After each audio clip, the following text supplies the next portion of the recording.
Hello, guys, and welcome to my Assassin's Creed Shadows review. Now, put quite a bit of time into this game, about 130 hours. Um, got most of the trophies, completed all the story and the epilogue and pretty much all the side quests and stuff. So obviously, I'm quite versed in the game to give you a good, proper review. Um, and now, obviously, I quite like the story's fairly decent. It's basically for Yasuke's, it's pretty much just a kind of revenge story. Well, trying to find his own path rather than just being a follower. And obviously, the female character Now's, she is again kind of looking for revenge for her father's death. Obviously discovering lots of revelations along the way. It's a solid story, but it's nothing special. There's a few twists and turns, but you can kind of see most of those coming from a mile away. But that's kind of not why I play Assassin's Creed games anyway. They're a kind of game I usually have like a podcast on and then just play and don't really concentrate that much on it. The combat overall is kind of divided. So Yasuke is like, if you want to go in all guns blazing, use Yasuke. He's a bit of a tank. And then if you want to do the normal traditional stealth, you choose the female ninja. And both are fine. I just would like an in-between, to be honest. Because Yasuke is rubbish at climbing. He can barely climb. He's very clumsy. So I mainly use the female character for the first 70 hours because I tend to like to do all the side stuff first and then get the story done. That way the bosses are really easy because I'm overpowered. So obviously I needed to use her for traversal and things like that, discovering places, things, just general being able to climb and do things like that was good. But at the same time, she's obviously quite fragile. I'm not all that much of a stealth person. So obviously her gameplay was a bit out of my depth for the most part. Not that it was much of a problem. I mean, I could do it, but I wasn't that into it. But obviously you couldn't go hard with her really. Obviously that is for Yasuke, but then you don't really want to be swapping partway through a mission, that kind of thing. So basically Yasuke came out in the second half of the game for me, really, where I've done all the traversal. I just need to get people killed, things like that, so I just use Yasuke all the time. But I would have preferred just your traditional single player character, one character to choose from who's a bit of both. So if I wanted to go all guns blazing, I could. Obviously, how I used to play it was I'd kill a few people in stealth mode, and then I'd just go it all in. And obviously, killing a few people with a more fragile and in-between character means I can lower the difficulty a bit by killing someone stealth and then going all in. But obviously, it's one or the other with Yasuke and the other character. I can't remember how you pronounce her name. My apologies. But yeah, like I said, I kind of had it on the story and stuff on the background. Yeah, like I said, it's quite well. It's just the story and stuff is very like Assassin's Creedy. Some double crossing. The Templars are all in charge of it all in the end. That kind of thing. Now let's get down to the more important stuff, really, for me anyway. It's the open world is very nice to look at. When you're in towns, castles, it's all very good. Um, but it's very big, but very boring. I mean, the traversal. I mean, the whole kind of thing. Assassin's Creed is well known for its traversal, its parkour, that kind of thing. But Yasuke doesn't do that. So that's one thing. But also, it wants you to basically use the paths. If you're going off the path, you're not. The game thinks you're not playing the game properly, basically, because the traversal. If you go off the paths, it's a nightmare. You get stuck on trees. You slide down every 2 seconds on hills, and obviously on the paths you encounter side objectives. You encounter places where you can pray to boost your stats. I think that is a quite a really cool feature. By the way, having to pray to these altars to get boosts. I think that's really cool. But obviously, you do, yeah, like I said, you encounter lots of side quests, little battles and stuff along these paths. But obviously, like I said, I like to explore at the beginning of the game and then do the stories and stuff. So obviously, when you've got an objective, one side of the map, which is just like quarter the distance if you just go off the path, but twice as long or 3 times as long if you go along on the roads and stuff. So obviously you go off the path, but it doesn't want you to do that. It makes it as difficult as possible. It's quite annoying, and yeah, it's just traversal off the roads. It's not fun. There's nothing to do off the paths pretty much, which is another thing. It's like it's a big map, but like 50% of it has nothing going on in it. The other 50% is all the towns and the roads. So yeah, that's not very good. I mean, it's an Assassin's Creed game. It plays exactly like other Assassin's Creed games, with a few changes, like obviously the 2 characters and stuff, and that's a bit hit or miss as well. Like I said, I kind of just want an in-between character.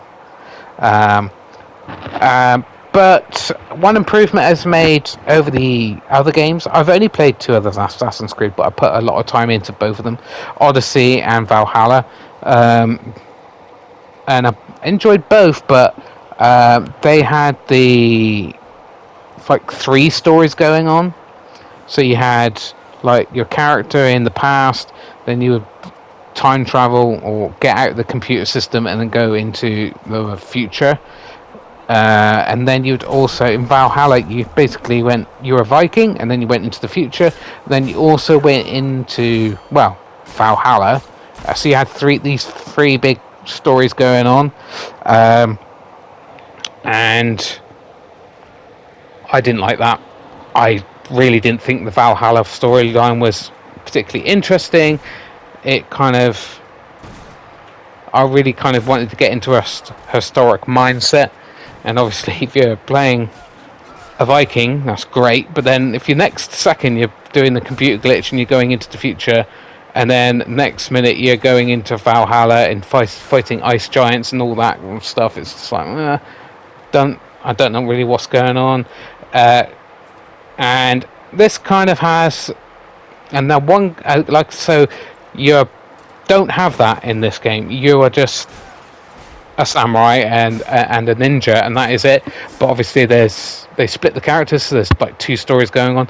Again, it kind of feels just like it's just there to make it longer run in time.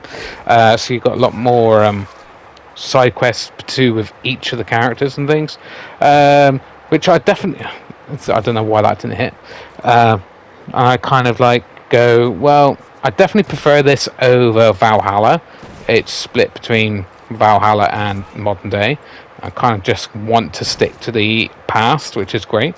But obviously that's had its own drawbacks in this game as well. But yeah, it's like I said, got advantages and disadvantages for that. Um, Obviously, being stuck in this one time period rather than splitting between the two, just kind of more shows how Assassin's Creed games are kind of the big open world, but there's not actually much going on in it. So that's kind of annoying. And graphically, it's fine. It's not going to blow you away graphics wise. Combat again, obviously split between the two, but both fun, adequate. Nothing groundbreaking, nothing amazing, but it's an Assassin's Creed game. It's a Ubisoft game. You know what you're going to get, right? And that's nothing. There's nothing wrong with that. But some other problems with the game is the footage I'm showing you here is I've upped the difficulty because I'm trying to get the last few trophies. Now you're thinking, oh right, okay, last few trophies. Some of them, most Ubisoft games, the trophies can be difficult, but the majority of the Ubisoft type of trophies tend to be just you've got to put in a lot of time basically, and that's kind of like how you get the trophies, that's how I usually get most of my trophies, is if a game is a time sink rather than this is super difficult. But unfortunately I'm literally just trying to get the last few trophies. One of them, a couple of them in the past as well as this one, are actually really stupid and kind of either buggy, or they've just not told you what you need to do. So basically what I've got to do here is perform a finisher, right? So finishers happen randomly. They kind of like and that's what I was trying to do there as I got killed. They happen like once kind of generally one every 4 kills kind of thing, one every 5 kills maybe. So I've got to perform one of those, but I've also got to make the guy I'm killing be both dazed and poisoned. And that usually takes like 3 shots of the gun or 3 arrows to either daze or whatever weapon really. And it usually takes like 3 attacks to do it. Now, obviously you encounter a lot of enemies, so you're thinking, right, okay, that does sound fairly tricky, but you should, if you've got the right weapons equipped, it shouldn't be too hard, just take a bit of time. But I've actually met the criteria multiple times, like 5, no, quite a few times, and I've looked it up and people are having the same problem. They've met the objectives quite often, and this trophy's still not popping, so it's not telling you the full details of how to get the trophy. Either that or it's bugged. I think it's probably either bugged, or what they actually mean is meet these criteria, but you will only get the trophy. You have only got a 5% chance of getting the trophy by meeting that criteria. But obviously, if I knew that to begin with, I probably wouldn't have even bothered trying to get the trophy, or just like, that's too by chance. I'm not doing that. That could take me forever. It could take you 50 hours. It could take you 10 minutes. It's all up to whether it pops or not. So I was just like, yeah, this is what I'm still trying to do right now, because it doesn't tell you. It literally just doesn't tell you. It goes, meet this criteria and you get the trophy. And I've done that multiple times and the still hasn't popped. Also, one of the other trophies was beat one of these Guardian guys here with one attack. And I've actually done that, and it hasn't popped. So again, I think it's either bugged or it's actually a hidden part of the trophy where it's only you have to do it, and there's only like a 10% or 1% chance of it popping once you've met the criteria. So you could, you could put 20 hours into it and it not pop. You could put 10 minutes and it pops straight away.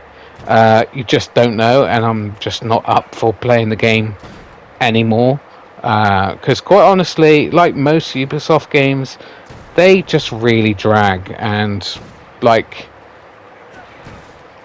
once I've hit the 90-hour mark, and I'm just kind of going, I want this game to end now. I've come too far to quit. I just kind of want to move on to a different game now, and hence why I don't normally play many Ubisoft games in a row. I usually give a big gap between one Ubisoft game to the next.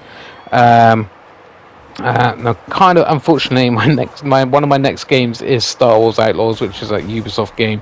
Obviously, I'm a big Star Wars fan, but I think I'll probably give it a bit of a gap before I play that one, because I've really had enough of my time in this game. I'm still gonna probably put a few more hours into this game to clean up a couple of other trophies that I think I'll be able to get pretty easily. Just need to get XP as quickly as possible. But yeah, all the other trophies, that's another, just like, yeah, it feels kind of like very annoying that I'm so close to getting the platinum on this. But the last couple of trophies, yeah, just either bugged or they're not telling you how to actually get the trophy properly, and that I'm not very happy with. So yeah, it was score out of 10. Well, I give it a solid 7. If you like Ubisoft games, you'll enjoy this game just like any other Ubisoft game. The only way you probably like it more than any other Ubisoft game is if you're really into Japanese culture, into the samurai thing, which I am. I would give it a bit more of a higher rating if that's your thing. But if you're not particularly a Ubisoft fan and not particularly a Japanese culture fan, then this is very average kind of game. And if you don't like Ubisoft games, then yeah, this is just as bad as any of the others. And like I said, I don't mind Ubisoft games. Occasionally, I'll buy them occasionally because they're such a time sink, and like I said, by the time I'm in my 90 hours or whatever, I'm just like, oh, come on, just finish already. I just want to move on.